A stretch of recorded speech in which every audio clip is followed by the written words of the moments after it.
Hi, I'm Valerie and welcome back to Now Gardening, where today I'm going to talk about gardening with kids. More specifically, 5 plants that you can grow with children that will inspire their curiosity and fuel their passion for gardening. And be sure to stay tuned till the end of the video when I will share a tip for how to make gardening fun for children of all ages.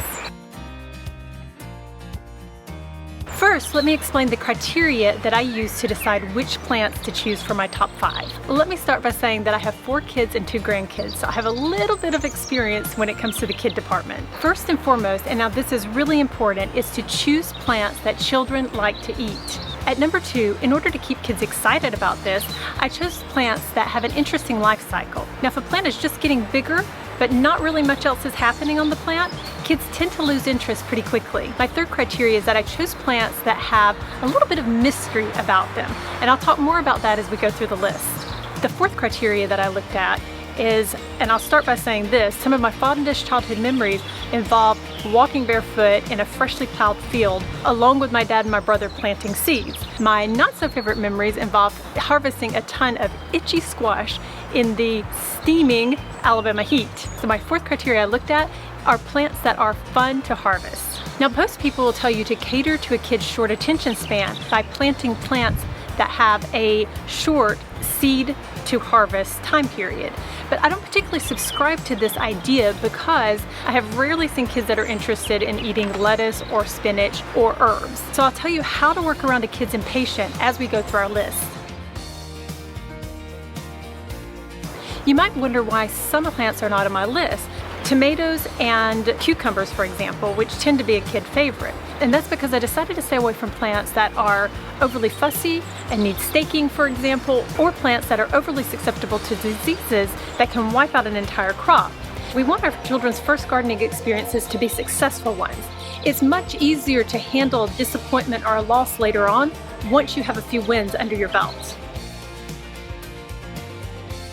Now let's get on to the list. At number 5, and working backwards, we have bush beans. Now, I love bush beans for a number of reasons when it comes to growing a crop with kids, and I'll tell you why. Bush beans germinate fast in about a week.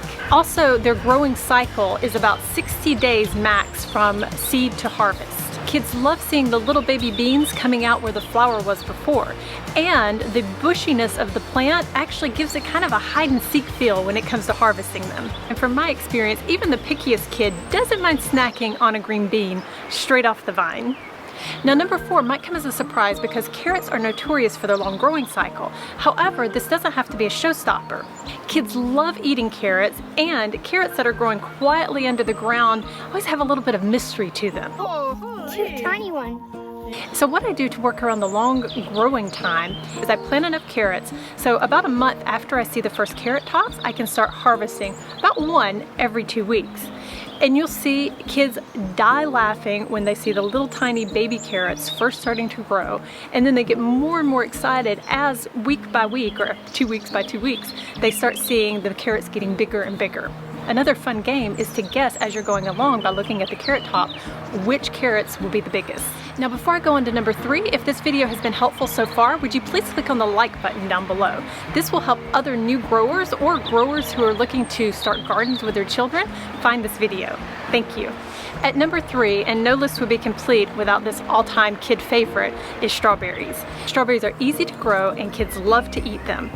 Plus, hunting out the ripe strawberries on the vine provides entertainment for children of all ages, but especially for our littlest gardeners.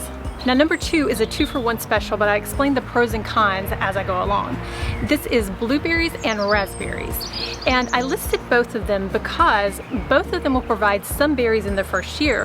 However, some kids really like one berry and do not like the other berry. I have this in my own family. One kid likes only blueberries and the other one likes only raspberries. That said, raspberry canes will need to be planned for. You'll need to plan a raspberry patch because raspberry canes spread over time. And if you plant them without any planning ahead, they will not only come back, they can actually become invasive over time.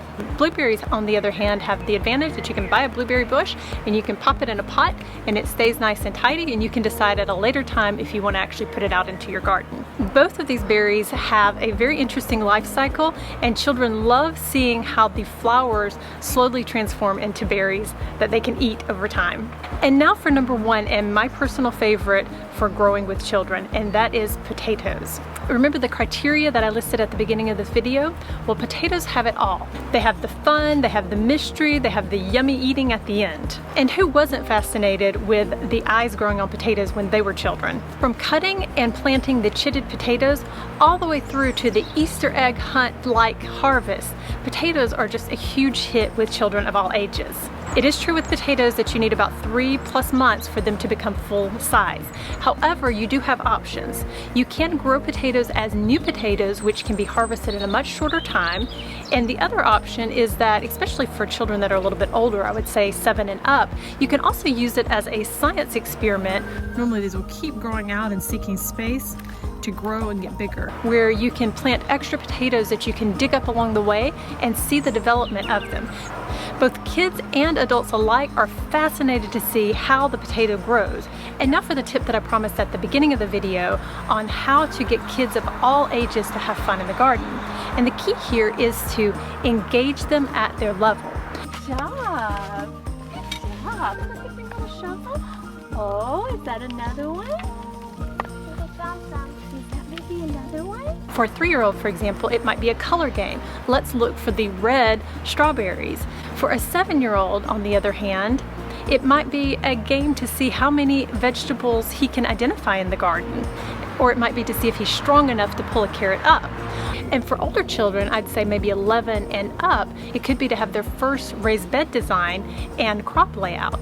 It can be really interesting for children of that age to start to sense their own independence and also to feel empowered in a spot of the garden that's their own. The idea overall is to keep kids of all levels engaged both intellectually as well as physically in order to ignite their wonder in the garden.